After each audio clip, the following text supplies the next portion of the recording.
We have great imagery of the Holy Family to my left, to your right. It was interesting, all the biblical scholars I've read who've written on this particular gossage passage, all the scholars, I'm real well read. I had 3 scholars. That's what I read, 3 scholars. They spoke of Joseph and Mary being faithful observers of the law, and we heard each year they went to Jerusalem. The biblical scholars, spoke of the Passover pilgrimage foreshadowing Jesus' journey to Jerusalem prior to his crucifixion. They mentioned Jesus being lost and that Joseph and Mary found him only after 3 days, and that reflects Jesus' resurrection and those 3 days in the tomb. Mary and Joseph, they said, those 2 travelers sick about the loss of Jesus, can also point to the disciples that were traveling the road to Emmaus after the crucifixion. They also spoke of the impact of Jesus' first spoken words in the gospel. Why were you looking for me? The same Greek verb, to look or seek, was used in the question posed to the woman at the empty tomb that very first Easter. But in all I read, remember only 3, not a single word, not a mention of Jesus being part of a family, not a single mention of Mary and Joseph's true and real anxiety as the parents and caregivers of a lost child, and that sinking, hollow feeling in this pit of their stomachs. I'm certainly they felt that, and anyone who's lost a child for even a moment knows exactly what I'm talking about. But no mention of it, not a mention of it.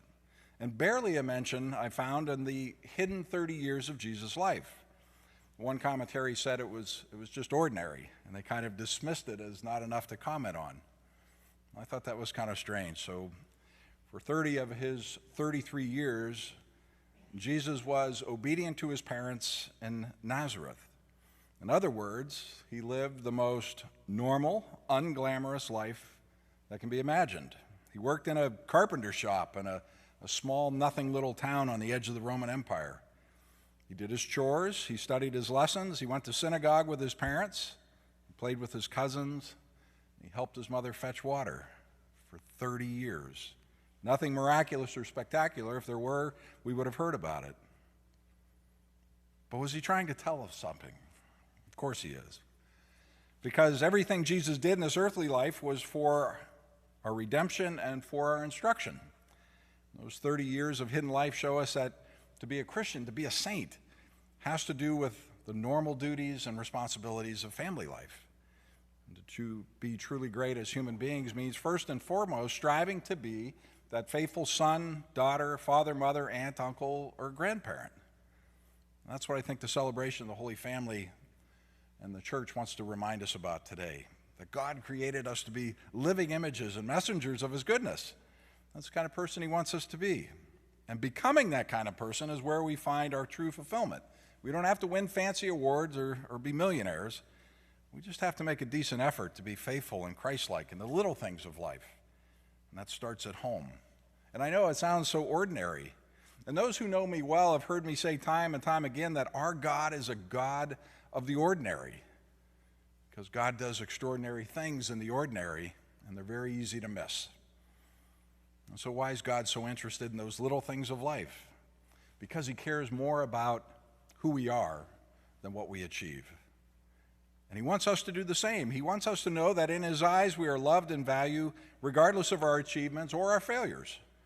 That's what St. John's telling us in the second reading. Did you catch that? See what love the Father has bestowed on us, that we may be called the children of God, and so we are.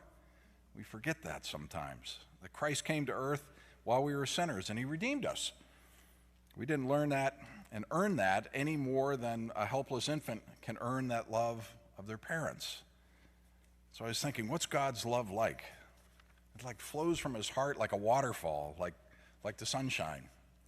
The church invites us to celebrate this feast of the Holy Family today, and it tells us something of the importance of family. Pope Francis said, the family is the cornerstone of society. This covenant of love between a man and woman brings forth life and reveals God to the world. God's interested in how faithful we are in the little things of life.